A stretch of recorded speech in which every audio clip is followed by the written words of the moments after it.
ఇప్పుడు చాలా మంది ఈ గ్యాస్ట్రిక్ ప్రాబ్లం ఉండేటప్పుడు వెళ్ళి ఏదో ఒక బెవరేజెస్ తెచ్చేసుకొని దాంట్లో కొంచెం గ్యాస్ ఉంటుంది కదా, తాగితే నాకు కొంచెం రిలీఫ్ గా అనిపిస్తుందని ఎక్కువగా అది తీసుకుంటూ ఉంటారు. రిలీఫ్ అనేది ఉండదు, అది మిస్టేక్ యాక్చువల్లీ. ఇప్పుడు ఏ బెవరేజెస్ తీసుకున్నా అందులో ఉండేది కార్బన్ డైఆక్సైడ్.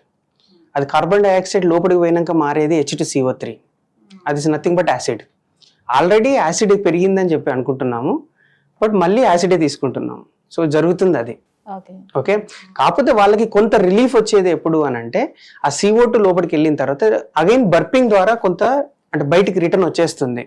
ఏదైతే ముందు ప్రీ ఫార్మ్డ్ గ్యాసెస్ ఉంటాయి, సో దీంతో పాటు ఆ గ్యాస్ కూడా కొంత వచ్చినప్పుడు వాళ్ళకి అది రిలీఫ్ వస్తుంది. ఆ డిస్టెన్షన్ అనేది రిలీవ్ అవుతుంది, బట్ ఆ వచ్చిన అసిడిటీ రిలీవ్ అవ్వదు.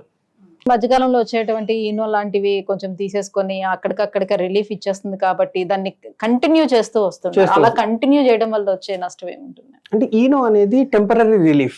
అంటే ఏదైతే యాసిడ్ ఉందో అందులో మనం బేస్ పోస్తున్నాం, సో అది న్యూట్రలైజ్ అవుతుంది. బట్ మనం ఆ యాసిడ్ పెరగడానికి రీజన్ ఏంటి? సో వాటిని మనం ప్రివెంట్ చేయాలి.